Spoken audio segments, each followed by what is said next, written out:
on behalf of all of the true fans of professional wrestling, guy with the suit and tie in the truck, go fuck yourself. Come on, let's get it out. Ladies and gentlemen, good morning, good afternoon, and good evening, wherever you are in the world, and whenever you are tuning into this video. My name is James Porcelli, and welcome to another edition of the Ruthless Talk Podcast. Welcome back. Yes, sir. Yes, thank you so much. I hope everybody enjoyed their 4th of July. I hope everybody enjoyed their holiday, their weekend, because, ladies and gentlemen, we got a lot of wrestling this week. And when I say a lot of wrestling, I mean a lot of wrestling. How much good wrestling are we going to get? Well, that's to be determined. But a lot of wrestling this week, and it starts off with Monday Night Raw, which is the go-home show to, I guess, Saturday night's main event. There's already so many shows. You got Great American Bash for NXT. Of course, on the AEW side of things, you got AEW All In, which we will talk more, some AEW this week as well. So make sure you guys stay notified on our channels, on all of our platforms. And of course, WWE Evolution. That's going to be this Sunday. So it's the go-home show this week for pretty much everything. But Monday Night Raw is going to be the start of what's going to be an action-packed, right? Don't know if it's going to be good or bad. We'll see. But there's quantity of wrestling, maybe not quality. Again, soon find out later on this week if that is the case. But a lot of wrestling for this week, and it starts off with Monday Night Raw. Now, before I do get into Monday Night Raw, as I will go over the show as very honest and as truthful as I always will give it to you for you guys listening and watching. But I wanted to talk about some things as far as Evolution. A lot of female talents are not happy as far as how they are pretty much being set up for failure, as that is the quote that was given in a recent dirt sheet from Fightful and many other journalists and other sources about female talents backstage and how they're just not happy with how they are being booked, how things are being portrayed going into WWE Evolution. They feel like they're just being set up for failure. And I don't blame these ladies, and I don't blame wrestling fans to where you hear it all over the place in the IWC, every which way you go. A lot of fans are just upset because we all knew just from a couple weeks and months ago that the reason why WWE decided to throw out all of these shows is to counter program AEW in their big event for All In Texas. That's pretty much what the case is here, right? Regardless of all of the said competition, right? And we can sit here and talk about, oh, it's competition, it's this and it's that, right? Not only is WWE Evolution not being booked properly, right? It's clear as day, to where you have 2 women's champions who just lacklusterly, is that even a word? But just out of the blue, just get to pick their opponents, right? Io Sky challenges Rhea to a matchup, just out of nowhere. Tiffany challenges Trish to a matchup. Face versus face, both of them face versus face, by the way. And this company is trying to understand why nobody cares about this show. Why, for several weeks now, hardly a lot of people are buying tickets. People don't give a shit because they're not given a reason to give a shit, right? But not only are you hearing it from fans, but now you're hearing it from the talent. And this should sound familiar because you heard this same exact report going into WrestleMania, to where a lot of female talents in that locker room, and also male talents, to where they just didn't know where their direction was as far as booking, right? Female talents had to go to people like Sean Ross Sapp and Fightful. He's like, hey, can you tell if I'm going to be a heel or face or not? And I posted a video and I talked about it in my last SmackDown spoilers review, or pretty much a SmackDown review. You guys can go check it out, to where I talked about the importance about heel versus face, right? And there's a lot of people in the wrestling world, like heel versus face is stupid. It's so boring. It's so outplayed. Well, for you, that might be the case. But as far as the foundation of what professional wrestling is supposed to be, not only does it matter, but for these talents, it also matters. Because if you just put a face against another face, you're just setting them up for failure. You're giving them nothing to work with. And that was the last report. That was an actual report, right? And now here you have, several months later, another report to where a lot of female talents saying specifically, and I quote from this dirt sheet, that they are being set up for failure, right? To where you got a Beyonce concert just across the street in Atlanta, right? You got frickin' MLB All-Star Weekend coming up. Like, they're being set up for failure. You're giving them nothing to work with, right? And this is the problem as far as what WWE is in a massive rut right now, to where they want to just settle on the bottom dollar any which way they can. And if it takes to sacrifice their own talent, right, to just put them in the most weird, bizarre positions possible, they'll fucking do it. And it doesn't matter if the show is, or the booking or the build up to the show is lackluster. It's not what the fans want. Because according to Triple H, if you criticize anything that WWE does, you're not a real fan, right? No matter what WWE throws at you, just enjoy the product.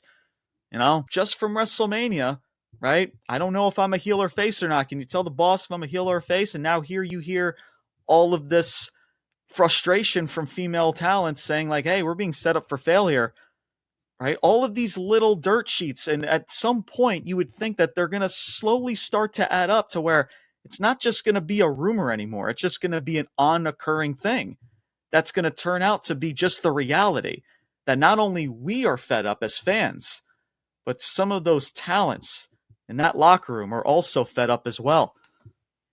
Because let's face it, this company sold their soul, no pun intended, to The Rock, but they sold their soul a long ass time ago. And that's just the truth, you know? And also, don't get this twisted as well. WWE has had their issues way before this whole TKO thing even started, to where at least now people are starting to wake up. People are finally starting to see the inconsistencies and everything that needs to be called out, that should be called out, is being called out. But don't get it twisted, you guys. Like, WWE and their creative booking, how they go about business, it's always freaking been this way, right? It's always freaking been this way. And you can see to where it is clear as day, to where there is zero transparency in this company. Zero. If you don't believe me, go ask Baron Corbin. Go ask Dijak. Go ask Sonya Deville, where for several weeks up until they were released of their contract, we're told how good of a job they're doing. Keep up the great work, you know? And all of a sudden, boom, you're sent out the door, and you're not even given a reason why. No transparency, you know? Zero, none, right? And it's not just Triple H too. It's been that way for years with Vince McMahon before in the past. And with Triple H, which is why I always say, man, the apple does not fall far from the tree at all. And to where now you see WWE in their desperation of, oh man, we gotta counterpart AEW, right? We gotta counterpart this company that has their big set event. To where they've also have told you in the past to where, oh, they're just a pissant t-shirt company, right? They're not competition, right? We don't care about them, right? That said company or whatever, right? Over in what's their name? AEW, right? Oh, that cute little pissant t-shirt company, the company that beat our developmental system. You know, they tell you that they're not said competition, but clearly their actions are telling you a different story. And the desperation of throwing out a Great American Bash, throwing out a WWE Evolution, eventually, guys, these actions are going to be the downfall of WWE if things do not change sooner rather than later. And that's it. So I don't blame these talents for being frustrated, for thinking that they're being set up for failure, because they are. Because it's not just, counterparting AEW. It's, this Beyonce concert that's coming up, right? MLB All-Star Weekend and so many of these other television shows and events that WWE is trying to counterpart along with AEW in their big global pay-per-view event. And we wonder why, and people are saying like, oh man, this build is it's so weird. It's weird. Like this doesn't feel like the build up to the last Evolution show. There's really no effort being put into the build up. Why do you think that is, bro? It's frustrating. It really is, man. It really is, to where this company can rely on the bottom dollar all you want. But the fact of the matter is, man, if you go to Netflix, if you go to the USA Network, if you go to all of your ratings, your metrics, even merchandise sales are also down. They were down 20% last quarter, and their freaking ratings have been going down the shitter, right? If you don't believe me, just go on WrestleNomics.com, right? And just look at their numbers, bro. They continue to go down. And this is not just because of TKO, bro. This has been going on for decades. They've been losing fucking people. SmackDown, they've been losing people for freaking decades now, because the product continues to suck. It continues to suck, to where for Monday Night Raw on Netflix, you have a week to watch the show, and you still lose freaking people. But Triple H is too busy being on all the podcasts and being in front of the camera and doing all of these things and meeting with the celebrities and all of this other shit, when he doesn't want to give an ounce of creativity, bro. And it's clear as day. It's on to the next show, on to the next PLE, on to the next this. How much of the bottom dollar can we make of this? And that's just the truth, bro. If it wasn't evident with all of the frickin' sponsorships around the ring, or in this canvas of the ring, or in the LED boards on the frickin' chairs and tables and all of this other shit, that's just the reality of it. And it's not just TKO. It's Triple H. Because at the end of the day, bro, you can blame TKO all you want, to where, yes, I get it. They deserve part of the blame. But at the end of the day, bro, they're not booking the shows. You're not seeing guys like Chad Gable and LA Knight and all of these other people who are being misused. That's not TKO's fault. That's Triple H, Hunter Hearst Helmsley's fault, because he's the chief content creating officer. He runs talent relations. He's the reason why frickin' WWE got backlash after sending R-Truth out the door. And R-Truth comes back, and what is R-Truth doing now, bro? He's in a face versus face match this coming Friday on SmackDown against Aleister Black, when you had a frickin' storyline sitting in your lap with him against the establishment, against the authority. Karrion Kross, you heard it all night long last night. We want Kross chants.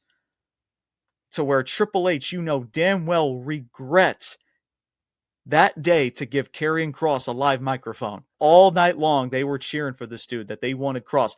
Even after the show, fans are going freaking nuts like he's a freaking member of the Beatles when he's leaving on his freaking bus to go back to his hotel, signing autographs and high-fiving fans like he's a face, by the way. But Karrion Kross is not one of Triple H's guys. All right, let's push Jason Uso to the frickin' moon, right? Because he's got a cool little shtick that little kids like. And how did that work out? It wasn't moving the needle now, was it? And you can argue that Jey Uso was never supposed to have a long title reign.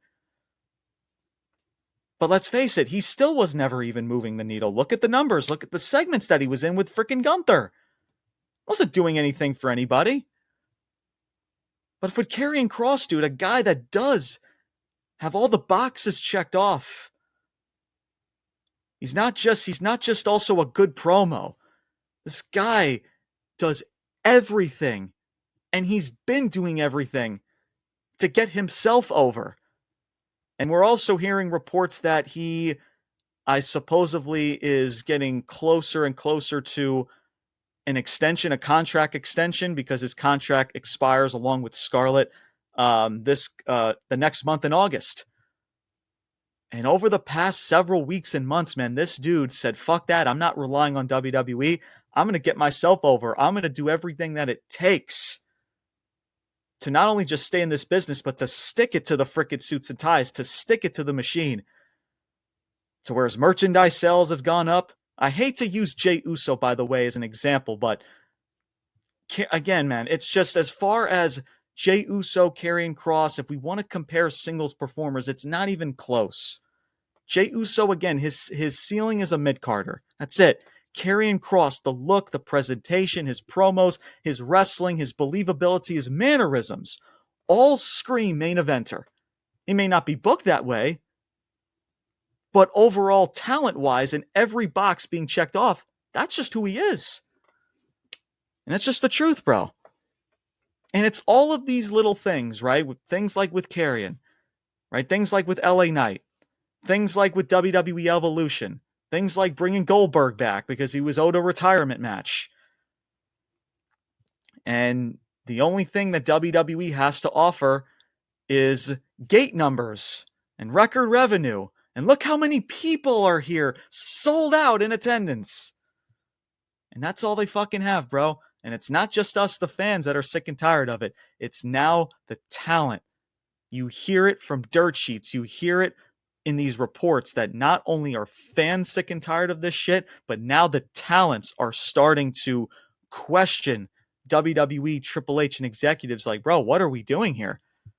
We're being set up to fail. There's no effort. There's no creative booking into this Evolution show. There's nothing. Right? There's this freaking concert, Beyonce concert that's going to come, that's going to be freaking live in attendance across the street. Like, what the fuck are we doing here? And that's the problem. That's the fucking problem. And this company doesn't give a shit, bro. This company doesn't care. The only thing that I can say to you guys as wrestling fans, right? The only way to stick it to them, because I'm going to start sticking by my guns and my morals, is that the only way that we can get through to WWE, stop showing up to the goddamn shows. Stop purchasing the fucking merchandise. That's the way you stick it to them. The more you keep attending these shows, the more you keep giving them their money, they don't give a fuck, bro, because at the end of the day, they already won. They don't give a fuck. Stop attending these shows. The more you give them their money, they've already fucking won. And best believe, I don't plan on anytime soon giving this fucking company a fucking penny at all. I went to Monday Night Raw, earlier this year? Done. That's it. The last several Monday Night Raws I've been to have been fucking horrible. And I tried to sit there and have a good time and to be in the moment. Guys, it was so bad. I couldn't gravitate towards anything. I wasn't captivated by anything. The show was fucking bad. That's just my pure honesty. In the foreseeable future, bro, I don't plan on buying a fucking dime. The only freaking piece of merchandise I have from WWE is Bray Wyatt. And the only reason why is because that's my boy. And because of the fact that all of his merchandise go to a good cause to his family. That's the only fucking reason why. That I bought a lick of merchandise was because I love Bray Wyatt. I love who he is as a talent. I love who he is as a person. And I respect the hell out of his family. And I love what they're doing to take his merchandise money and take it towards a good cause to help his family. That's the only fucking reason. Outside of that, bro, I don't give WWE shit. I don't give them any fucking revenue. Because fuck them. Because if I'm told that I need to just sit back and just watch the product, how about fuck you? It sucks, man. It really does suck. But that's my mini rant. That's my cold open. But that was the reports as far as from Fightful. Many dirt sheets over the last several days about, of course, Evolution has had a hard time distributing tickets. NXT Great American Bash the same way. And how AEW, man, is blowing all of these shows out the water, including Saturday night's main event. Because WWE is fucking desperate. They're fucking desperate because this little pissant t-shirt company is blowing them out the water as far as tickets and distributing tickets. Because guess what, bro? We see right through you. Us fans see WWE to where it's clear as fucking day. The only reason why you're giving us more wrestling, right, is to counterpart AEW. And there's nothing wrong with that. But the amount of desperation you have to put up three shows to where what is it doing for your talent? Right? They're going to go out there, going to put a performance. Who's going to remember it? Nobody. Because of all of this fucking wrestling, right? You're not putting the wrestlers in anything to work with. You're not giving them the proper spotlight or anything for fans to really soak in and remember, because you've put in all of these fucking shows in one weekend. And you wonder why tickets are not being sold, they're not being distributed. It's unbelievable. It's unbelievable, man. I feel bad for the talent. I feel bad for us fans. And I'm telling you guys this, man. I understand TKO. They deserve the blame. They deserve all of the backlash of what's given to them. But I'm telling you this right now. Do not let Triple H off the hook, because at the end of the day, he's the one that still has to book these shows. He's the one that still needs to put an ounce of creativity for you to care. And he's not doing anything like that. He is not doing shit. And that's just the truth, bro. That is just the truth. And look at the card. Like I said earlier, Rhea Ripley versus Io Sky, two baby faces. The story is what? Rhea Ripley she's never beaten Io Sky. Okay. So she's going to win this championship and we're all going to be like, yeah, Rhea Ripley. She finally beat Io Sky. And then what? She has this championship. Okay, the last time she held the world championship, how did that work out? Tiffany and Trish Stratus. Two other fucking faces, bro. Two faces. Another one off of a match. What is it doing for Tiffany? To put her in there with another face in Trish Stratus, because you need to sell tickets. It's Trish Stratus, everybody. Right? Goldberg. He's in his retirement match, right? Come to the State Farm Arena. Get your tickets now. It's Goldberg. Don't miss his retirement match. Can't make this shit up, man. Cannot make this shit up. And yet the numbers and ratings, everything tells you a different story. They all tell you a different story. And also AEW is not off the hook either. And good for AEW to where, listen, a lot of people are gaining back interest in their product because of probably how piss poor WWE's product is. It's where, hey, let's test out the waters with AEW. Let's see what they got. And because they actually do, they master the foundations. They actually are somewhat tolerable. They have good flowing shows for the most part for what they are. People are going to tune in because of how bad the WWE product is now. But don't get it twisted. There's still a lot of inconsistencies with AEW. It's where one week they'll gain 150,000 viewership. Then the following week they'll drop down to 100,000 viewership. So there's still a lot of inconsistencies. As much as there is good in that company right now, there's still a lot of things that they need to clean up. And those numbers tell you otherwise. And the numbers on Max don't really do much of a difference either. So I'm just saying, man, we can talk about WWE's downfall. We can talk about AEW's upbringing. We can talk about the positives here, the positives there. You know, WWE's doing better. AEW's doing better. The reality is that pro wrestling is hurting. It's hurting bad. And that's just the truth. And it shows in the numbers. It shows in people watching this product and not coming back. And many other metrics that you see. And that's just the truth, man. Hopefully for AEW, there's still hope. They're only 5 to 6 years in. But they're still inconsistent in bringing back people, man.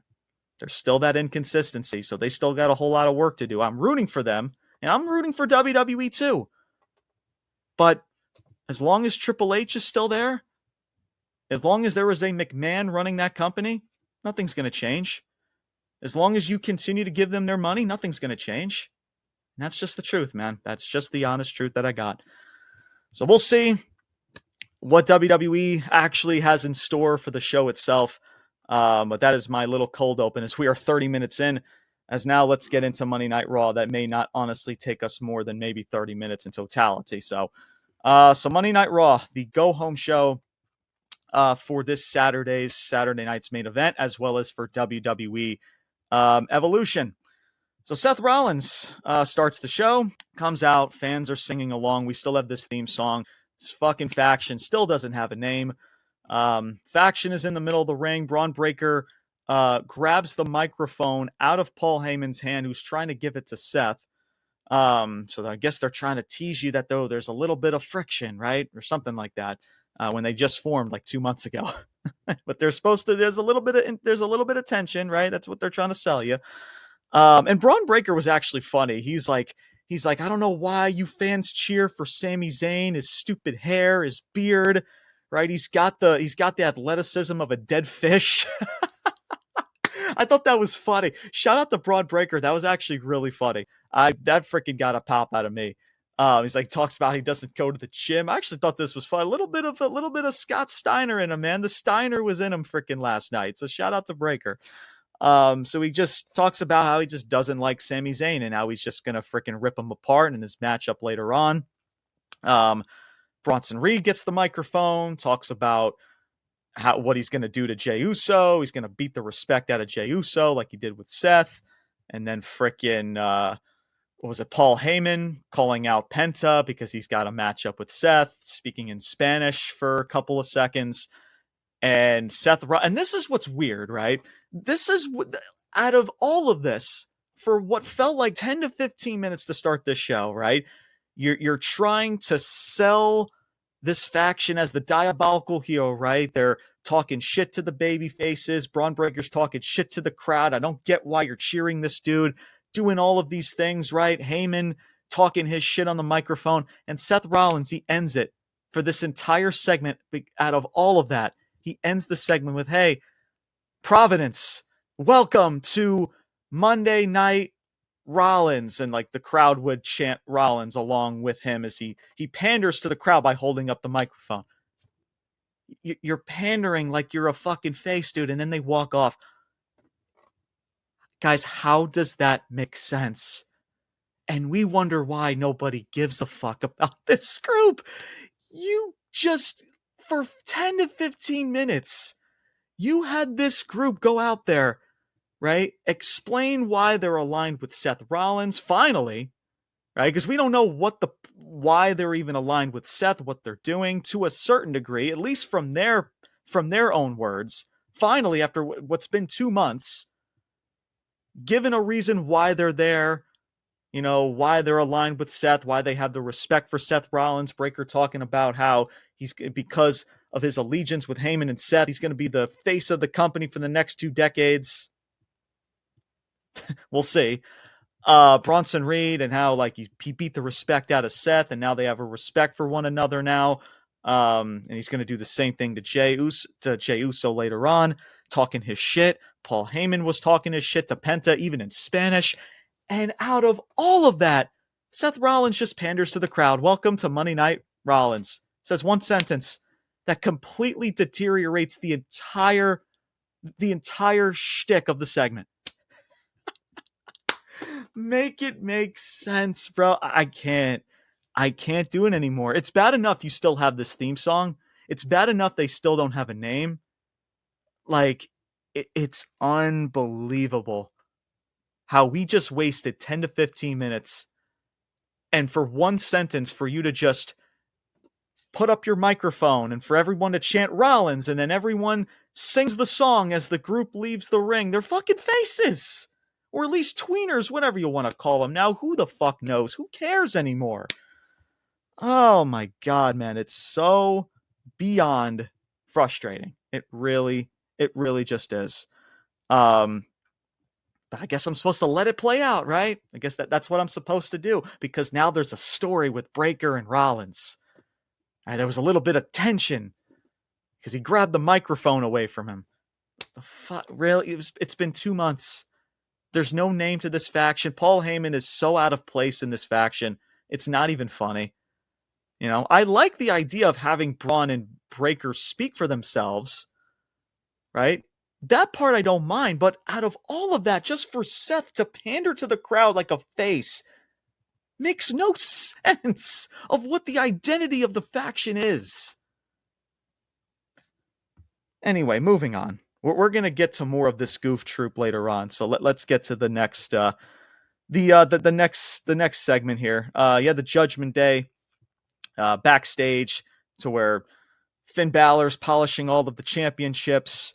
You know, Raquel and Roxanne are trying to get on the same page where Roxanne's got a match up with Kairi Sane later on. AJ Styles is playing hide and seek with frickin' Dominic Mysterio backstage. I don't know. Just very, very weird. Playing. He's like the magician, right? AJ Styles, he's got one more year left of an extension of his contract. Let's have him play. Let's have him play peekaboo, right? And let's have him fucking be a magician, right? Do the okay. Anyway, that's AJ Styles and what he did. He's like just turning around a corner. It's like, hey Dominic, I'm watching you. Right? Poof, I'm gone. What the fuck are we doing? Anyway, let's just get to this matchup, man. First matchup of the night was Kairi Sane and Roxanne Perez. This was a very sloppy match to start off. It picked up as it went on, but the first half of this match, the first 4 to 5 minutes was just really sloppy. But finally, both of these ladies got on the same page. And Kairi Sane wins this match via a backslide, aka a roll-up, and wins this match. So technically, one half of your tag champs, technically, just got pinned and rolled up. And then an attack happens after the matchup. Raquel enters the ring. Asuka hits the ring to save Kairi Sane. Both of them clean house as we got a reuniting Kabuki Warriors, and now they are officially in this fatal 4-way match to compete for the women's tag titles at Evolution. So Charlotte and Alexa had to compete in a match to get into this fatal 4-way, but the Kabuki Warriors are just in the match. You see, guys, how things just don't add up and how things are just not being thought out and how it feels like this company just doesn't give a fuck. It's booking like this. How you expect us to forget that Alexa and Charlotte just competed to get into this freaking match, and now the Kabuki Warriors are just magically in. Now, I'll take this rather than a tournament. Don't get me wrong. Like, last thing I need is a fucking tournament or a number one contender. But, like, there's got to be a consistency of how you're entering all of these ladies in this match.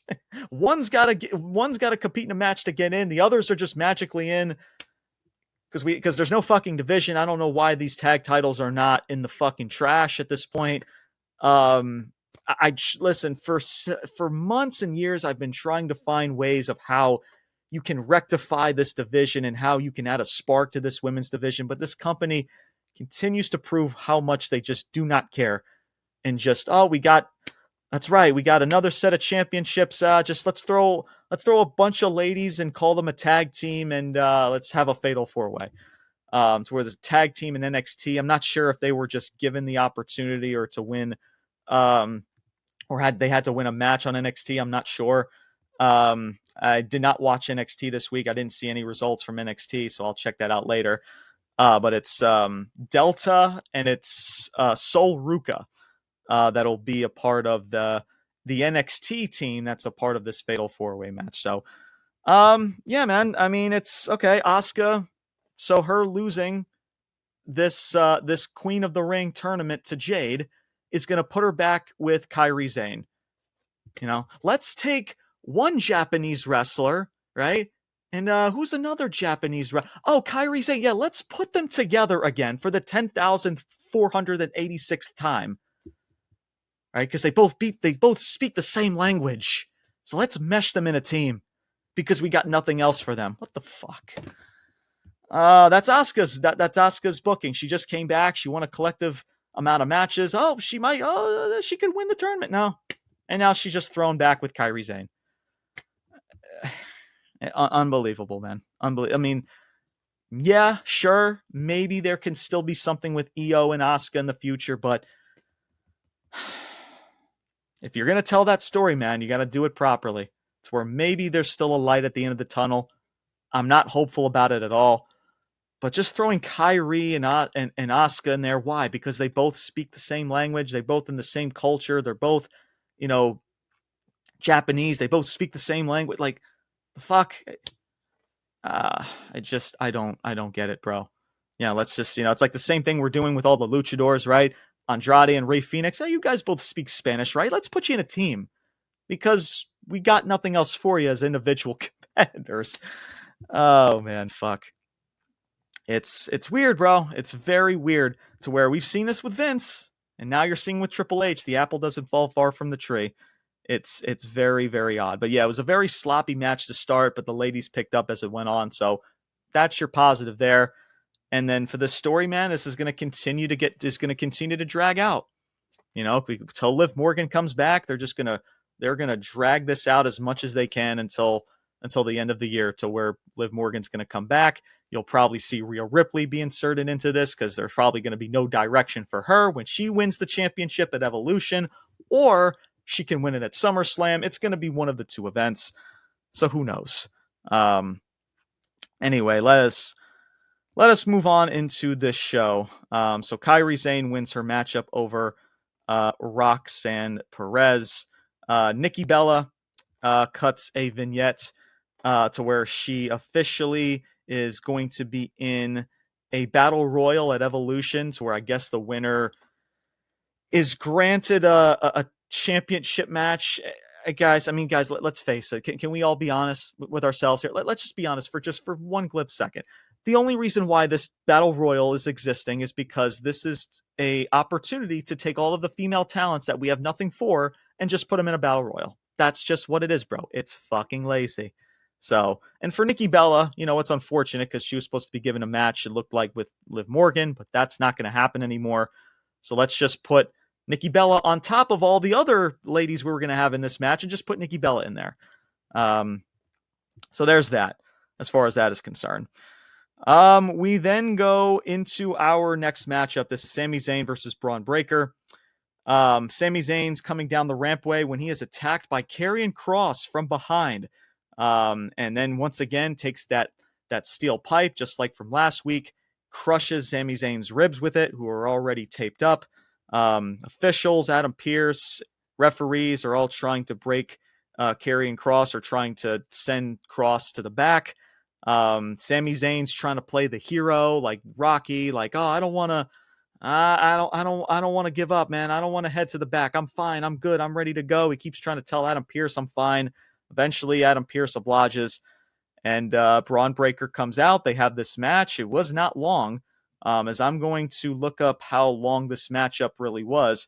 Sami Zayn tried to muster up some offense, but to no avail. I think there was a total of 3 spears that Braun Breaker delivered and officially finished off Sami Zayn to where he loses this match.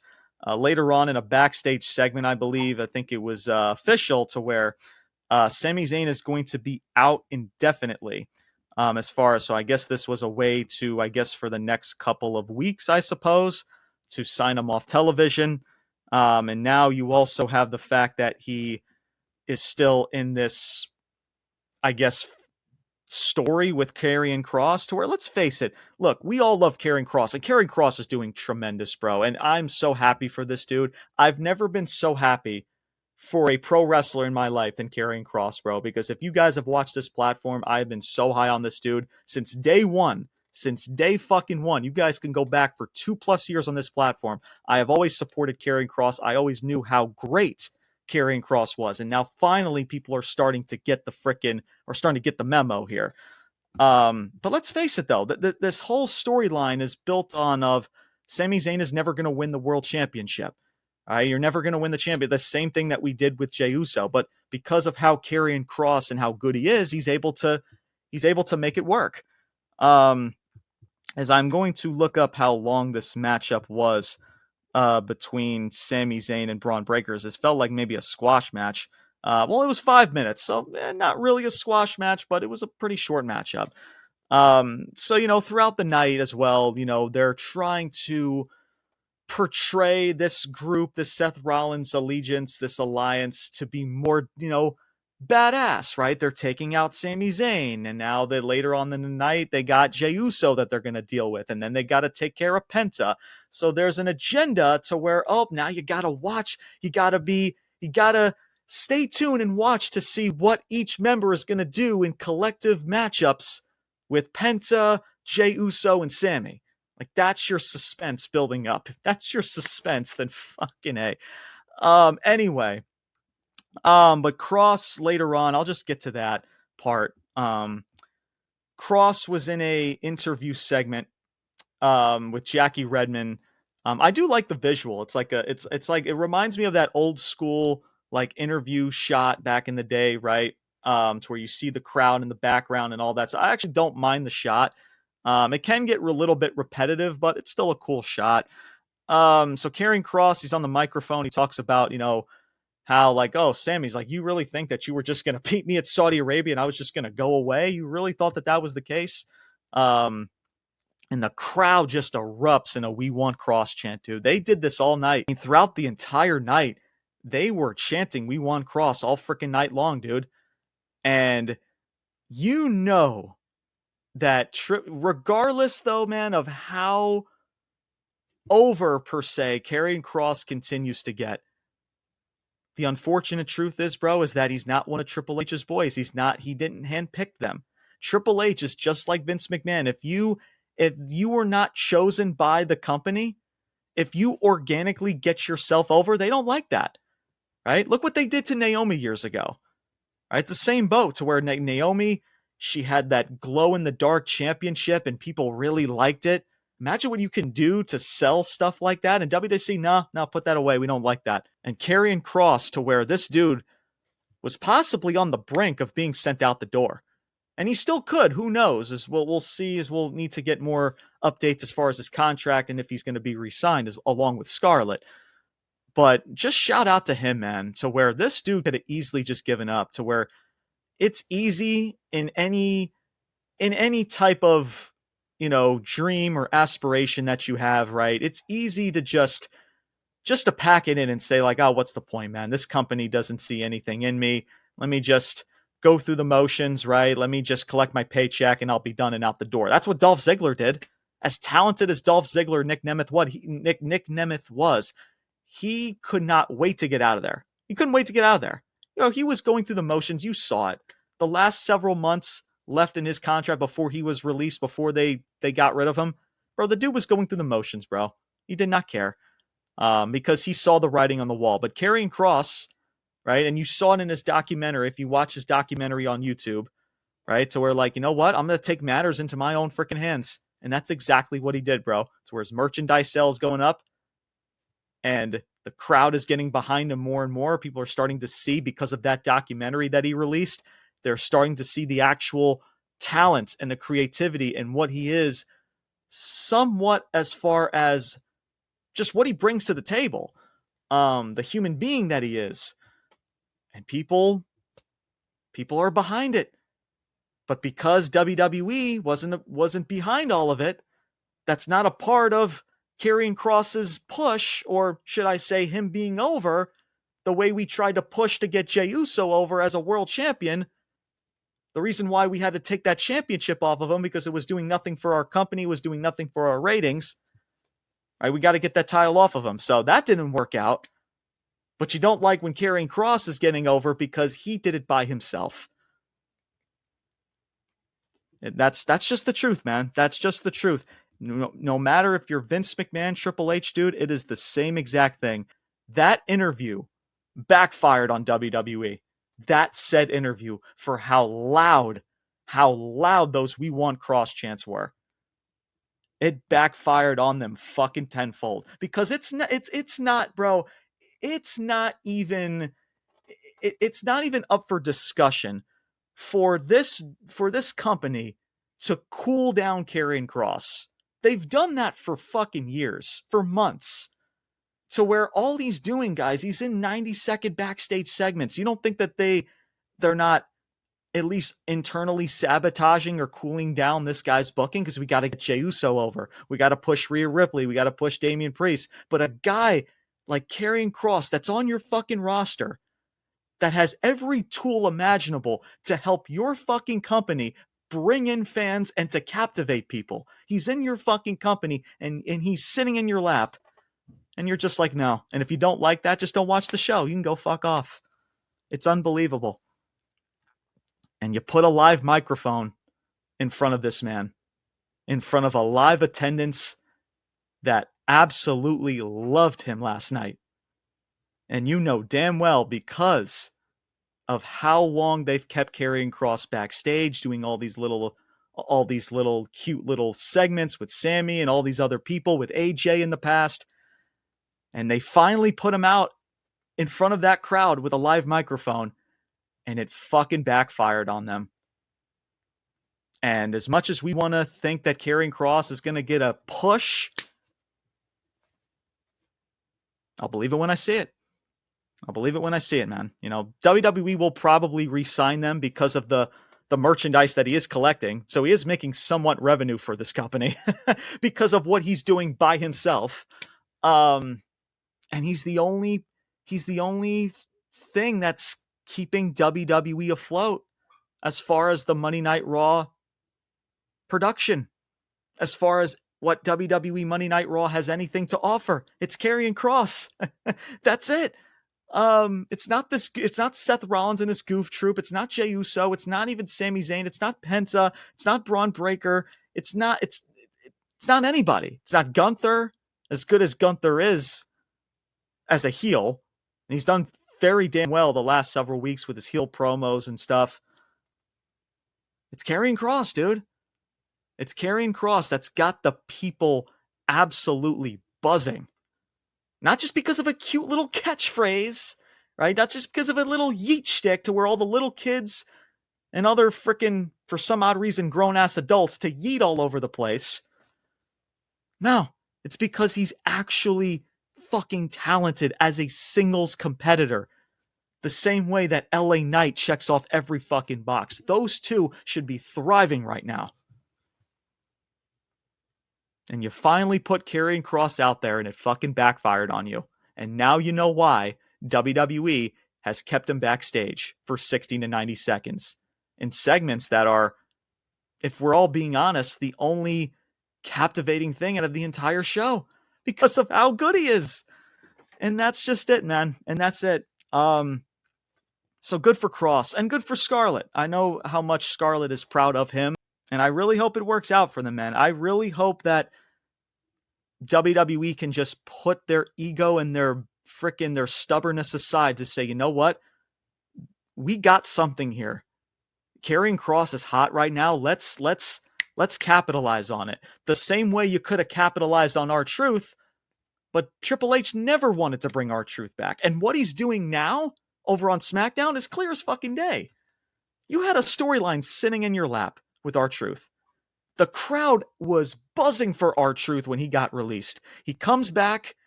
He's the hottest thing in pro wrestling, and this dude is now just almost an afterthought now. And now you have the same opportunity with Karrion Kross. So what are you going to do, WWE? Are you going to be that stubborn? Are you going to hear that crowd and just say, well, let's put him back in those 60 to 90 second segments? Or are you going to put your stubbornness and your ego aside and actually capitalize on what is a great opportunity, not just for Kross, but for your fucking company? It's your move, man. It's your fucking move. That's all I got, really. So, you know, you're trying to continue this storyline with Kross and Sammy. Who knows where it's going to go? You know, Kross is doing, a great job of telling the story. Like, hey, listen, man, this is going to continue to happen for you, Sammy. Until you tell everybody that Kross told the truth, this is going to happen over and over and over again. So I like the way that Kross is telling the story, even though there's really not much substance as far as what WWE is bringing to the table. But Kross, man, he is the only thing that's making WWE Monday Night Raw watchable right now. And that's just the fucking truth. And that's just it, man. So Braun Breaker wins this match. And that's all I got, really. So, moving on. You have Becky Lynch comes out. She cuts a promo, says some words. calling out Lyra and Bayley. Lyra comes out, storms to the ring. Or first Bayley came out, then was interrupted by Lyra. Lyra storms past Bayley and storms into the ring, confronting Becky. Then Becky takes some jabs back at Lyra. Lyra saying like, "Oh, all you matter is all you care about is championships, right? Not about friendship, right? At the end of the day, you're just like Becky." Becky's trying to, be the heel and continue that friction between both Lyra and Becky. Bayley calling out Lyra is like, "Listen, I saw you win that championship. I saw you grind your way to the top. And then I saw you lose that championship, and I saw you hold up her hand like a little bitch." And then frickin' brawl ensues, and Lyra ends up being the one to stand tall. And that's just it, man. It's a segment, bro, that nobody's gonna go back and remember. It's just brawling. It's just a brawl segment in the ring, and that was it. I mean, guys, like, what do you want me to say? What do you want me to say, right? I mean, look, Becky Lynch, again, I think she's a good heel. I've spoken about how weird this situation is, to where Bayley and Lyra, they have their side beef, both faces, to where I guess one of them's going to turn and you're going to tell the same story like you did with Becky and Lyra, and with Lyra and Becky, or excuse me, Lyra and Bayley. I'm not interested, man. I'm just not interested. I get what they're trying to do, but I'm sorry. It's just how you're going about things. Like the last several weeks you have, or last week, I should say, it was Lyra and Bayley in a one-on-one match. But two fucking faces.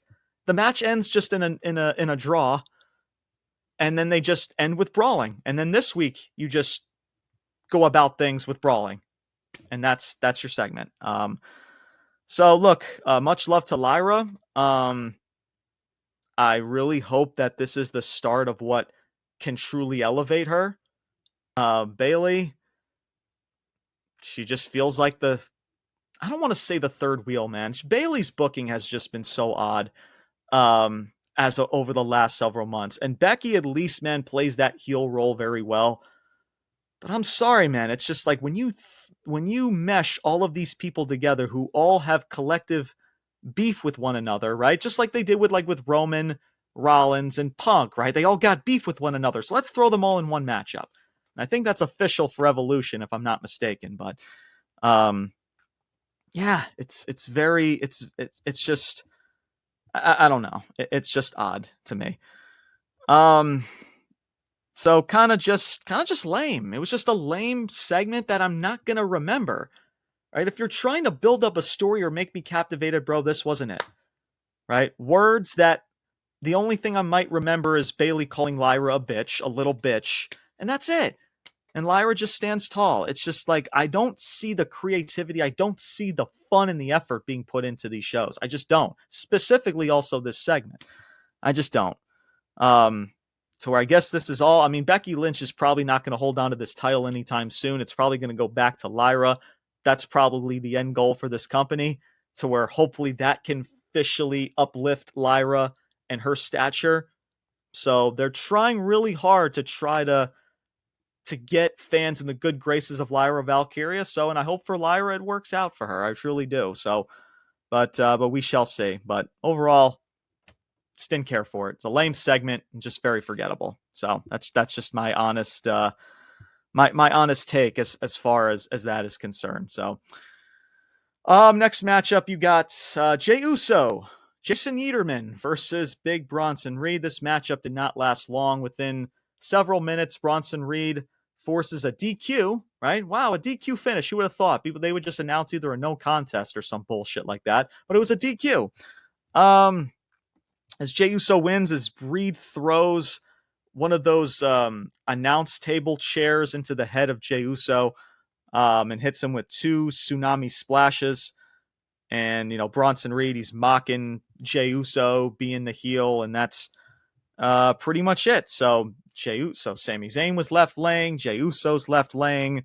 So yeah, I mean, DQ finish, which is what I kind of expected. I mean, these are two. I mean, listen, even though again, I can deal without the yeeting nonstop yeeting every single week. So the less yeeting we have in these shows, honestly, is good enough for me. Right? So yeah, it's Bronson Reed laid some out. They're trying to sell the fact that it was never about the matchup. It was just to make a statement to Jey Uso, like, hey, I'm going to beat the respect out of you. Big Bronson Reed against average size Jey Uso. And Jey Uso just, he walks out of the ring with his own power. I don't know. I would at least maybe make the moment more climactic in a way. I don't know. It's just, but with Jey Uso's booking, right, to where he can muster up all of these false finishes and power moves against somebody like Gunther, right? What's taking several tsunami splashes and a beating from Bronson Reed's going to do to him, right? Like fucking Jey Uso, right? Because that's believable.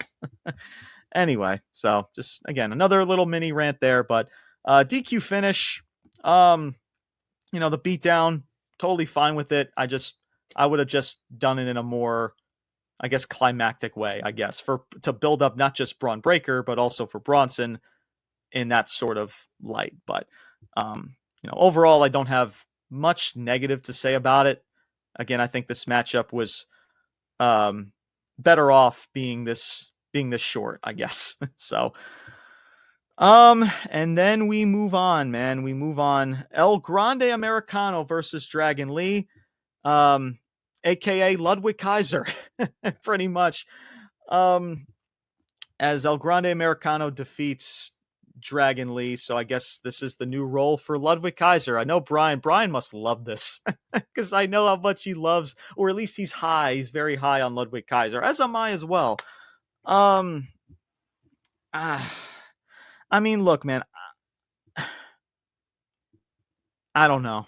Listen, I understand, right? Listen, Kaiser, he's going to be a professional and he's going to do what's given to him, right? But it's just like Kaiser, to where this is how we're going to get Kaiser over as a talent. We're going to have him participate and wear a luchador mask.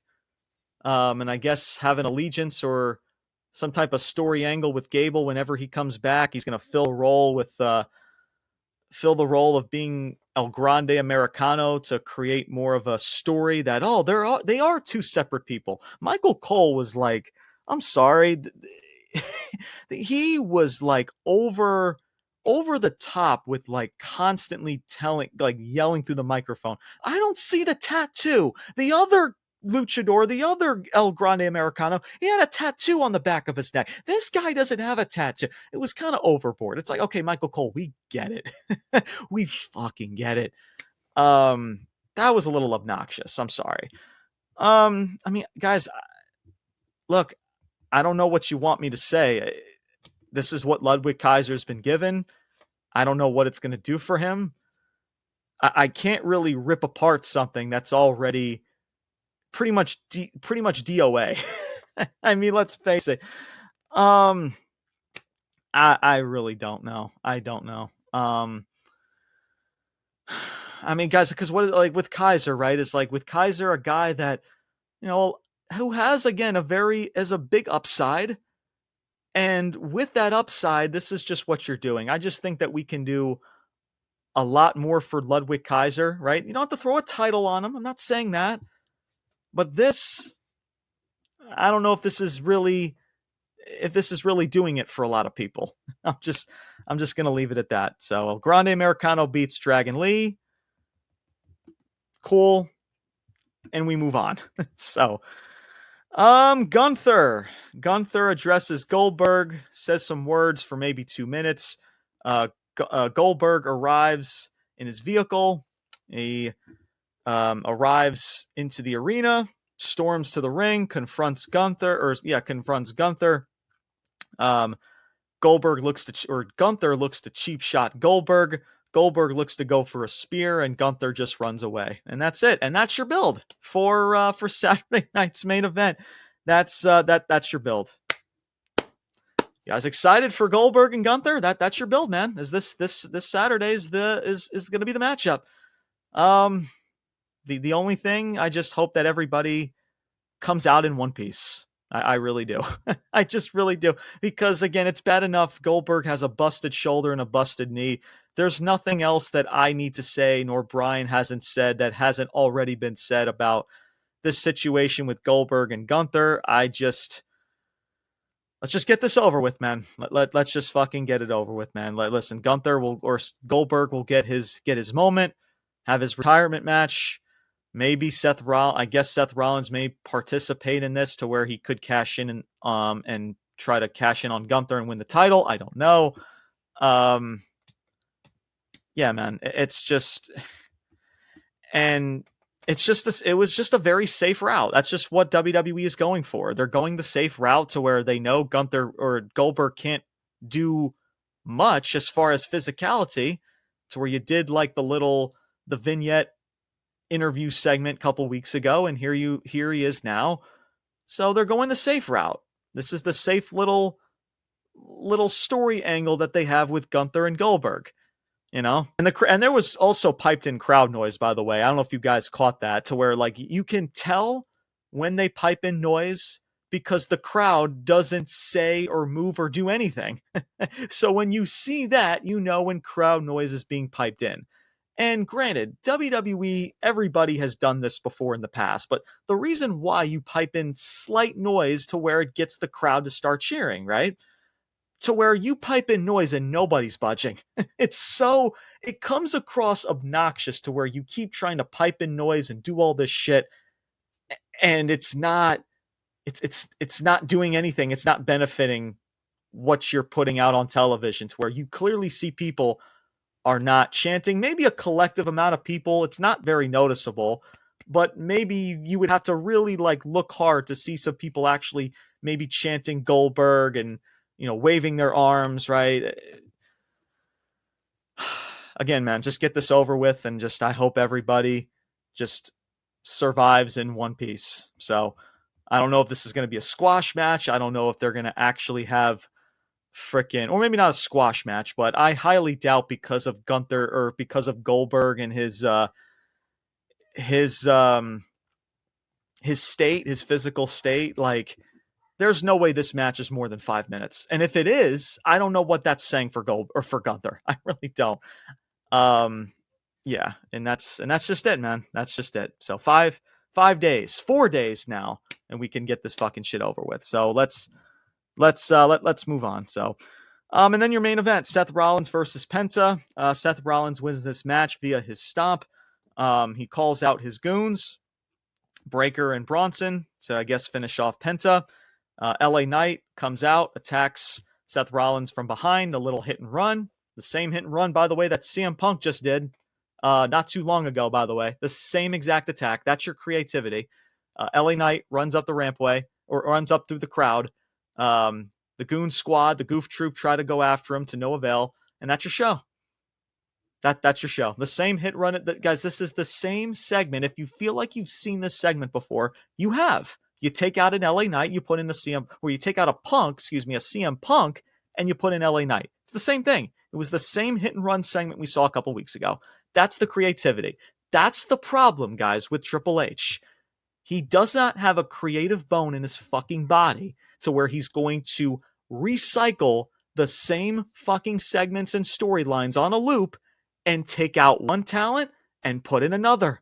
That's fucking Triple H's booking. And it was evident last night in the main event. Yeah, and the show goes off the air. And now we wait, right? We anticipate of what's going to come, I guess, for both Evolution and Saturday night's main event.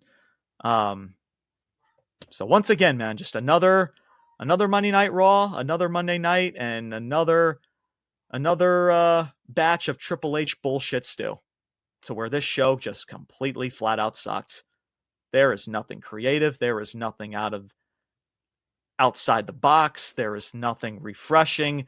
There is nothing progressing. Nothing makes sense. Seth Rollins is pandering to the crowd like he's the face after everybody in his stable was portraying and selling themselves as heels. Nothing makes sense. This is bad, man. If we want to talk rock bottom right now, this is it. This is it, man. It's that bad. And the only thing we have right now, man, is Karrion Kross. That's it, bro. And he's doing it by himself. And WWE, you know damn well, is not going to meet him halfway to where maybe they'll continue this shtick with Sammy. And then who knows? Is he going to turn face? Because he already feels like he's a face to a degree. But to this company, who cares? You can throw a face in a face, a heel versus heel. They don't care. And that's it, man. That is pretty much it. So once again, I hope everybody had a great holiday weekend. Hopefully you guys enjoyed this episode. This was your Monday Night Raw review. Also spoke on a little bit about WWE Evolution, a little bit about how female talents are not happy with how WWE Evolution has been booked or has been building up. As well as this week, we are going to be talking some AEW. I will try to get in a Sports Corner episode. I know I tried last week, wasn't able to, but I will try this week for you guys. So make sure you stay locked in on the channel, stay notified on the channel, both our Spotify, Apple Podcast platforms, as well as here on YouTube. Once again, man, I want to thank everybody. If you are a subscriber on YouTube, if you are watching this on YouTube, I just want to thank all of you guys for getting us to over 400 subscribers this week or this past week. Thank you guys once again so much. You guys rock. This platform continues to grow. I'm very grateful, and I know Brian is very grateful as well. So, of course, you also see the banner down below. Check us out on social media. Ruthless_talk is both our TikTok and our Instagram. Again, stay locked in to where we got more AEW to talk about. Of course, maybe some sports this week. Not sure. Don't hold me on that. And then a bunch of other pay-per-views that we got this week. I don't know when or how I'm going to get these reviews out, but I will find a way. So that's why you guys need to stay notified and stay locked in onto the channel and just stay tuned for more content, man. There will be a review, whether that is on the podcast, whether that's just on our social medias. We will be talking about these set events and what goes down. And yeah, we got a shit ton of wrestling to talk about. How much good wrestling we're going to talk about, that's the eye of the beholder. And that is still yet to come as far as what we got this week. NXT, AEW Dynamite, TNA, SmackDown, Evolution, Saturday night's main event, and AEW All In, a jam-packed week of pro wrestling.